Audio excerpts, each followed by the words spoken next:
hojjetanii ni ka. Mee adeebistu gaa jeeriin.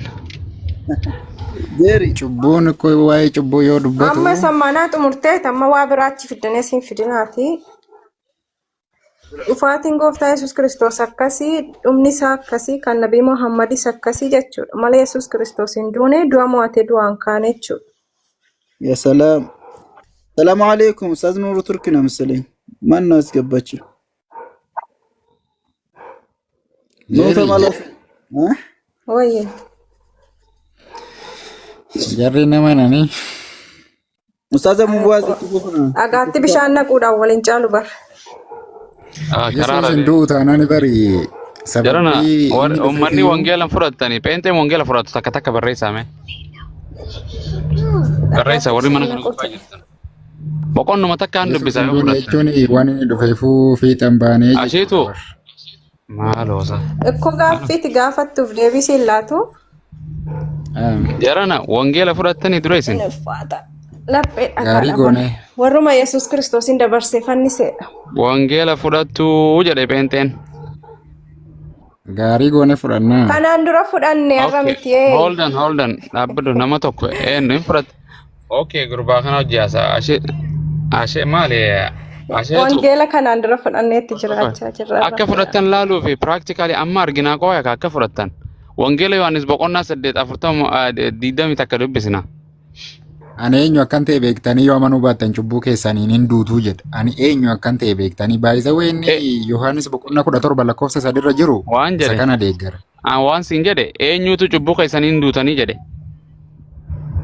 Yesuusitu jedhaan egaa Yihuudotaan. Yihuudootaan. Yesuus Kiristoos cubbuu namaatii duuf hin dhufne. Dhufeera yoo amanuu baattan jedheen ani eenyu akkan ta'e beektanii yoo amanuu baattan. Waan jedhe cubbuu namaati. Keessaniif akkan. Cubbuu tam qaban Yihuudoonni. Yihuudoonni. Deelii laayifii isaanii cubbuu hojjetanii akkasumas seera sana dadhabuu isaanii. Cubbuu kam qaban naa himee cubbuu kam qaban. Cubbuma amma namni ittiin lafarratti ittiin du'u kun iyyuu cubbuudha. Kam takka naa himi kaa cubbuu jechuun bar maqaa jeneraal maqaa waliigalaati. Cubbuu jechuun haatuun hin jira, sobuun hin jira, ejjuun hin jira kana keessaa tokko nama ajjeesuun cubbuu moo cubbuu miti? Cubbuudha ejjuun illee. Yesuus Kiristoos maaliif barbaadan jarri? Ajjeesuudhaaf barbaadan gaa. Yesuus Kiristoos warri ajjeese cubbamoodha moo cubbamoo miti? Cubbamoodha malee. Cubbuu isaaniitiin du'an moo cubbuu Yesuus hin duuneef jara sani? Du'eefiira. Isaan fayyisuu danda'a jechuudha. Cubbuun qabaniimi? Yoo isatti amanan cubbuun qaban yoo amanuu baatan garuu cubbuun hin jiru. Waan siin jedhe ajjeefame bar maalitti amanan Yesuus ajjeesanii miti? Warra itti amanee ajjeesanii warra itti namanini? Warra itti namannintu ajjeesa atis sobdaa ilma waaqayyooti miti jechaanii ture yeroo sana iyyuu waan isinirraa sooftan kanaa miti yeroo sana iyyuu ati ilma waaqayyooti miti. Warri itti amane sana cubbuu isaaniitiif Yesuus du'e? Cubbuu addunyaa kanaatiif deelee hunduma isaa. Afaan Oromoo siif hin galu goobasi. Naaf gala malee haasaan jiran. Waan siin jedhe jara Yesuus ajjeese sanaaf Yesuus Kiristoos fadha isaatiin ajjeesan moo fadha ofiitiin ajjeesan jarri? Fedha isaatiin. Fadha Yesuusin ajjeesanii? Fedha waaqayyootiin. Waaqayyo mata keenyi duu barbaade dhufee foon uffate. Maaluma foon irraa maraate gurbaan horii qaladhu waan siin jedhe. Warri Yesuusin ajjeese sana fadha ofii duuka seera gartee mootummaa yeroo sanii fadhuma isaanii duuka bu'anii murtii ajjeechaa fi hidhuutti dabarsanii kannanii dabarsanii ajjeesamoo seera waaqayyoo abboomii waaqayyoo seera Musee hordofaniiti. Isaanii Du'uun gooftaa Yesuus Kiristoos durumaan iyyuu karooruma waaqayyooti. Jeeri maal taate nama waaqayyoo maal taate? Gaab jettaate isu jedha Phaawulos dubartiin tuni. Isaayyaas hin gaafannen waan jedhe. Dubbifadhu sin gaafanne waan jedhe dubbifadhu yoo dhugaa baruu barbaadde yoo dhugaa baruu barbaadde sin gaafanne waan ati gaafii afaanii deebisuma na dhaggeeffadhu kaa goobasi fooniif afura deebime waan siin jedhe warri Yesuus Kiristoos biyya lafaarraa fannisee ajjeese san yakka dalagammoo waan fedha waaqayyoo dalagan. Waan fedha waaqayyoo dalagan. Amen. Amen. Nama ajjeesuun yaa miti yaa ajaja waaqayyootiin Yesuus fuudhanii ilma tokkicha isaa ajjeesanii mi? waaqayyotu Akkas miti. Ajaja jechuudha. Abooti mucaan intala ho'uska. Dhaggeeffadhaa jiran gurbaan waan jedhu. Jeeriin amma akka kee kana namantu. Hin namantu. Nama dogoggorsuuf hin ariifatinaa ka. Aboo ani hin dogoggorsiine naan gaafadhe. Mee deerin mucaa adii rakkoon qabu. ishee sanatti dabarsi. Ishee Waa sanatti. xiqqooma qabanii fageessu bara. Maal ani Yaasa, gaafii yaasa gaafadhe. Ofumaa dogoggortanii maana komattan. Dogoggorre godhe sirruma Beekoodha. jira. Okay, hayya si gaafadhe deebee warri Yesuus Kiristoos hin fannise san yakka Waaqayyo biratti yakka hojjetamoo fadha Waaqayyo hojjetan. والله الصدقة يكون صدقة حق الطعام لأولاد Tasaddaqu barakallahu fiikum. Ay. Karaara jira jirana. Egaa اللي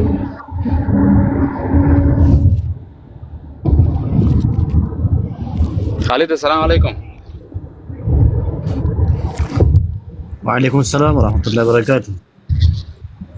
Akka Islaamaatitti nama ajjeesuun yakkamoo waan Waaqayyoon jaalatu moo waan Waaqayyoon jibbu?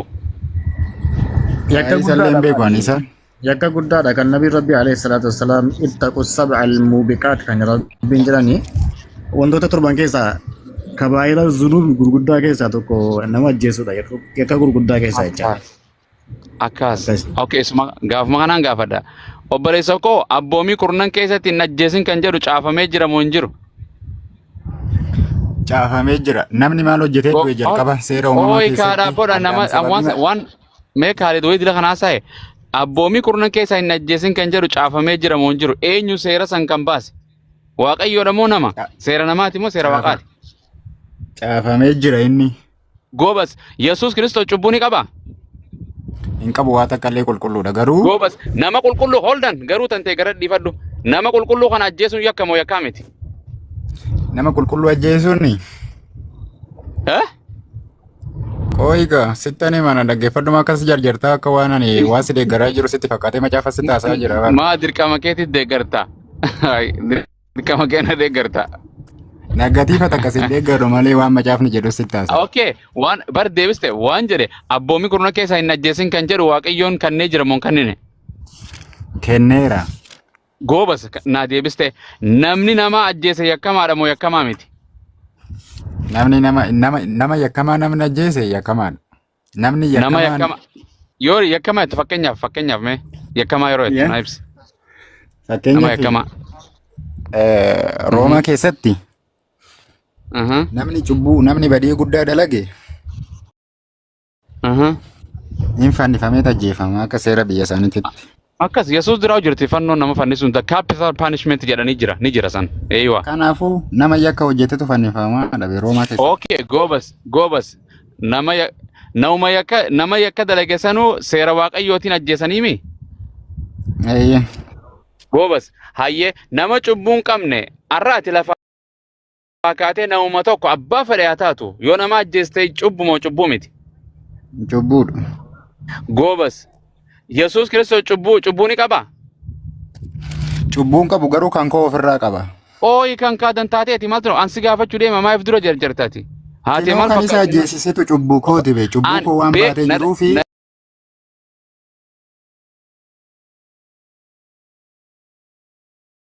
waan siin jedhe kanaafuu ragaa wajjin asitti taasisaa. Maalati? Yesuus Kiristoos cubbuu ni qabaa? Hin qabu garuu kan koo qabas. Goobas haa qabaatu hayyee qoy namni Yesuus Kiristoosiin fannisee ajjeese san yakkamaadha moo yakkamaa miti? Inni jedha. Akka nu ilaallutti yakkamaadha. Akka namni Gurba ilaallutti. akkaati kurnan keessa hin ajjeesin kan jedhu akka keetii miti akka wangeelaatitti caafamee jira yakka capital punishment cubbuu irra olaantuudha lubbuu namaa baasuun hin ajjeesin kan jedhu waan siin jedhe Yesuus Kiristoosiin lubbuu qulqulluu nama qulqulluu ilma Waaqayyoo jettan kana ka cubbuun qabne kana warri Yahudoota jarri ajjeese san fuula Waaqayyoo duratti akka abboomii Waaqayyootitti yakka dalagammoo yakka hin dalayin. Ani amma akka mataa kootiitti siin deebisa akka macaafatti Mataa siin kan afaan deebisa keessan ragaa gaafa wajjin mataa si deebisa maaliif na didda. Afaan Oromootiif balleessu maal akkamii afaan Oromoo kun akkam Dhugaa teessa? baruun barbaadda miti ati. Dhugaa baruun barbaadda. Afaan Harargee kun sii galaa dura. Giddiin qabinnaa. Moo loqotaan ayyee yoo sii gale akkiniin jedhe ilma namaa ajjeesinaa jedhee Waaqayyoon lubbuu hin baasinaa hin ajjeesinaa jedhee seera lafa kaayee jira walii gallee jira abboommii kurnan keessaa waan siin jedhe gaafii maxarashaa Yesuus Kiristoosiin namni ajjeese yakka hojjete moo waan Waaqayyoon jaalatu.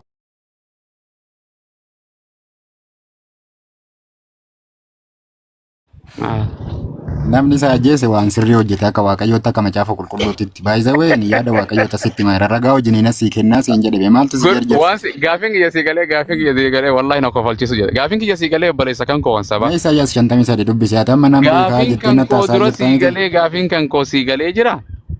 Baay'isawee yaada namaa sitti haasaa hin jiru ani baay'isawee akka waan beekte. Ana yaada namaa sitti haasaa jira waan wangeelaan haasaa jira ati sammuu keetirraa haasaa jirta waan siin jedhe.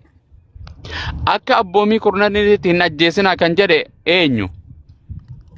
Namni sababii maaliitiif du'e? Gurbaan sababii maaliitiif du'e waan jedhee gaafin kiyya kana sin gaafanne. Sin gaafanne deebistuu? Moo hin beektu? Yoo beektu namni sababii maaliitiif du'a? Ansa si gana gaafatta ka. Maali gaafii deebisi kaa dura? Namni maaliif du'e? Sirri. Kana deebisi kaa ni xumurraa kana deebisi gaafiin yeroon daqiiqaa 5-7 si gaafachuu jiru kana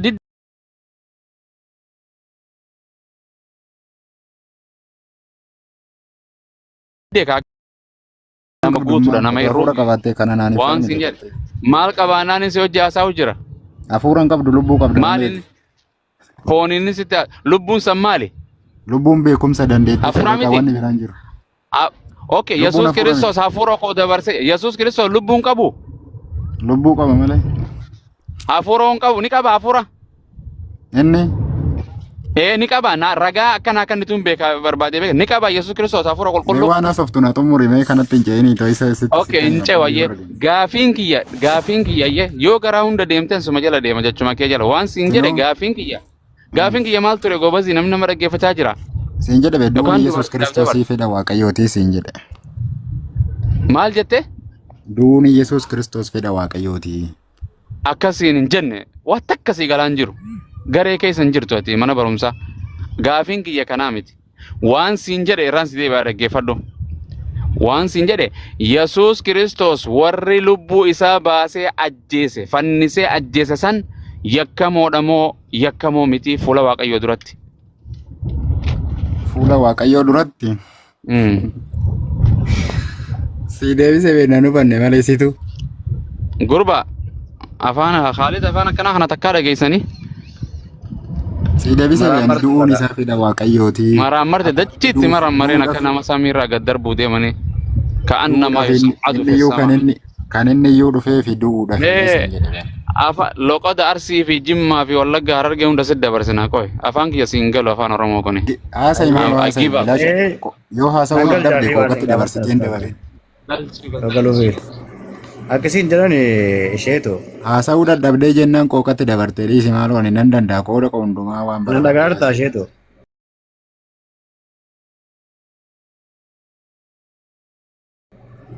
Inni haasawuu dhiisimee haasawuu dadhabee naanitii annasitti dabarse.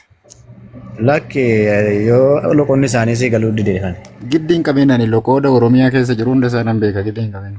Egaa deebisi kaa wanti isaan siin jedhan akka ajaja Waaqayyootti akka seera Waaqayyootti hin ajjeesin abboommii keessa jira. Inni natti haasawate natti haasa'in. Ayyee deebisiif ka maamara amartuu naannoo tare. Duun isaa fedha Waaqayyooti. Abacaan kannaaf warri Yesuus Kiristoos fannisee ajjeese abboommii Waaqayyoo hordofaniiti seera Seexaanaa jala deemaniiti. Deebise. Abboommii Waaqayyoo hordofaniiti. Ragaan akan. Akkas. Lakkoofsa 4 dubbifadhu. Khaalid Baasaa. Kanaafuu cubbamoo miti. Ajaja Waaqayyootiin ajjeesanii Waaqayyoon bakka itti ajajee Yihuudootaan Yesuus ajjeesaa jedhe. Takkituma sannaa kan. Yoo amanani cubbamoota buusaa yoo amanan. Ajaja Waaqayyoo jechuun Waaqayyoon abboommii kaseen ajjeesinaa jedhe bakka Waaqayyoon Yesuus ajjeesaa jedhe masan Yihuudootaan naa akka inni fitadde peenteen siitaa. Sejamar sitimwani. Ooyika natti nimin ragaa kan nite hin Waa'ee dubbisna dadhabuusaa nama ta'uusaa miti. ragaa kan nite Keenyayyuu. gurba Ani utuu Yesuus duubaate beenxeen ta'u ragaa kan nite Yesuus Kiristoos Yahudaadhaan Waaqayyoon ajjeesaa bakkuma jedhan sana nu dubbisa bakka allaqe atakka naan kijibe ani utuu inni duubaate isin hin jedhu ooyika beenxeen anni isa gurba dhaabbadhu ragaa agguu ragaa hifiif kan nite miti Yesuus Kiristoos ajaja Waaqayyootiin ajjeefamee jette bakkuma Waaqayyoon itti Yesuus ajjeesaa ilma kan koo ajjeesaa jedhe sana dubbisu Isaayyaas. Okay. Dubbifadhu dhaqiitti dubbisi. Obbo Musaa Baasimee yaani wallaa biraan jiru. Obbo Musaa Baasimee. Yookaan wangeela keessatti hin gabbaa.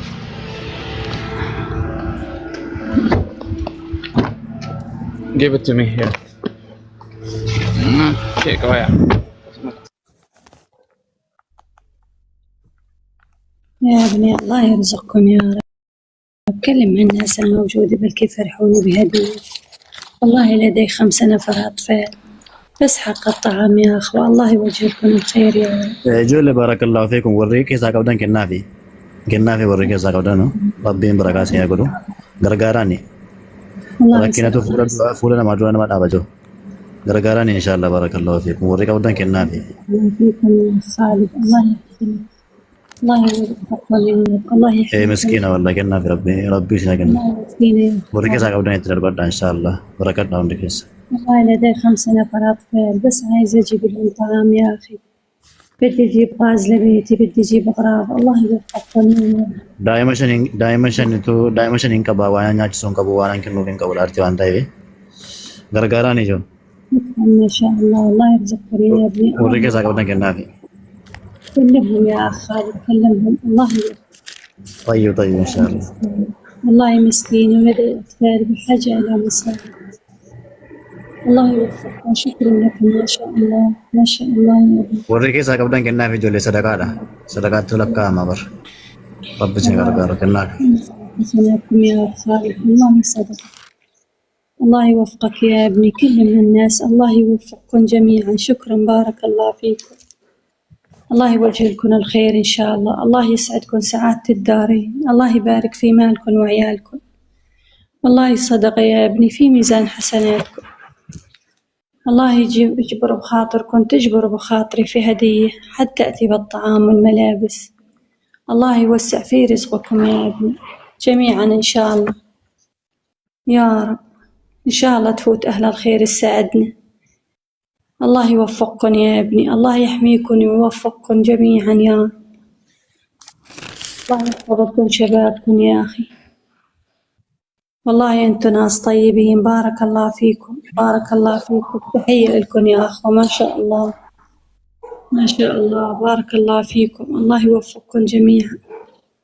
الله يخلي لكم أولادكم. الله يرفع قدركم يا ابني. لبتي ففا أكثر من تعتيس إن شاء الله معك كبتي. بارك الله فيكم. ما شافا nama baasu barbaada waan si bira jira sirkii namti na bira jira baasiif ga shaafa waan eenyuuf baasa maal